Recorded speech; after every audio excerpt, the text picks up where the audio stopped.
अगर आप अपनी जिंदगी से खुश नहीं हैं और आपको लगता है कि दूसरे आपसे ज्यादा खुश हैं, तो ये कहानी सुने।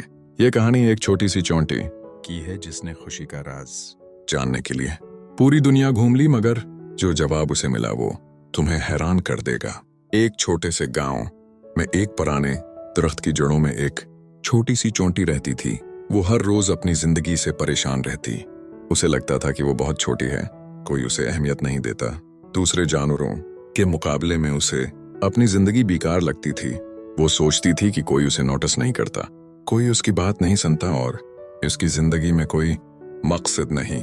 एक शाम वो एक पत्थर पर बैठी रो रही थी। एक बड़ा फकीर वहां से गुजर रहा था। उसने चौंटी को देखा और पूछा, बेटी ये आंसू क्यों? चौंटी ने ससकते हुए कहा, बड़े फकीर, मेरी जिंदगी दुखों से भरी हुई है, कोई मुझे पसंद नहीं करता। बड़े फकीर ने मुस्कुराते हुए कहा, खुशी तेरे दिल में है, हर हाल में खुश रहना सीखो, अपनी कदर करो। मगर चौंटी के आंसू न रखे वो रोती रही और कहती रही कि उसकी जिंदगी बेईमानी है।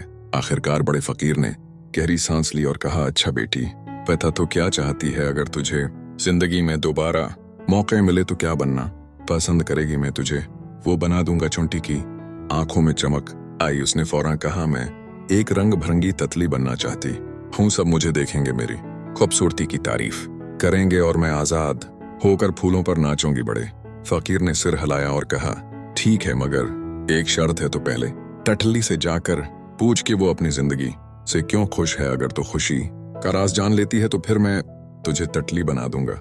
चौंटी खुशी से चलती हुई निकल पड़ी। वो एक फूल पर गई जहां एक टटली अपनी रंगीन परों को हिला रही थी। चौंटी ने कहा, ए टटली, तुम कितनी खूबसूरत हो, सब तुम्हें देखकर खुश होते हैं, तुम तो बहुत खुश होगी।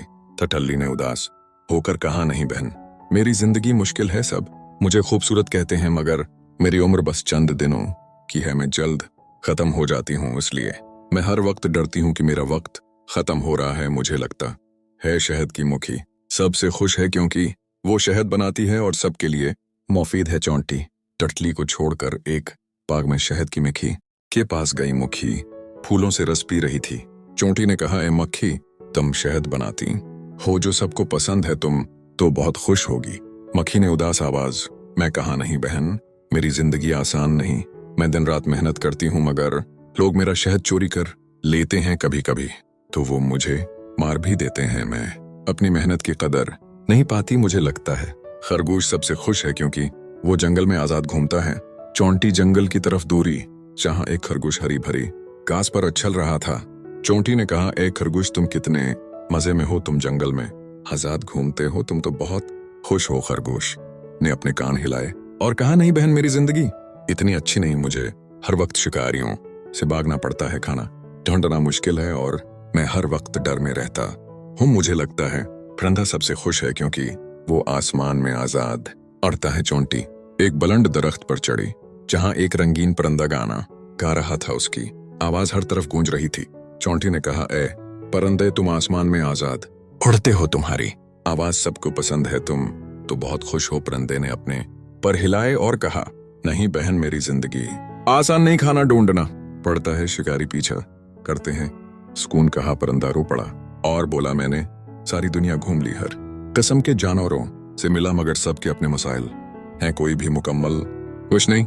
लेकिन मुझे लगता है चौंटियां सबसे बेहतर जिंदगी गुजारती हैं। वो सब मिलकर अपनी दुनिया में मगन रहते हैं, कोई उन्हें तंग नहीं करता, वो महफूज हैं। ये सुनकर चौंटी के दिल में रोशनी सी आई। वो तेजी से बड़े फकीर के पास वापस आई। उसकी आंखें खुशी से चमक रही थीं। बड़े फकीर ने मुस्कुराते हुए पूछा, तो बेटी, क्या सीखा? चौंटी ने कहा, बड़े फकीर, अब मैं समझ गई कि हर एक की अपनी परेशानी है। तितली अपने उम्र से परेशान है, मक्खी अपनी मेहनत की कदर न होने से, खरगोश शिकारियों से और परिंदा सुकून न मिलने से मैं वही रहना चाहती हूँ जो हूँ। अब वो पहले से ज्यादा खुश थे। हम सब अपनी जिंदगी में किसी न किसी को देखकर सोचते हैं कि वो हमसे ज्यादा खुश है, मगर शायद वो भी किसी और को देख कर यही सोचता हो। इसलिए अपनी जिंदगी से प्यार करो, क्योंकि जो तुम्हारे पास है वो शायद किसी और का ख्वाब हो। हमेशा मुस्कुराते रहो, क्योंकि खुशी तुम्हारे दिल में है।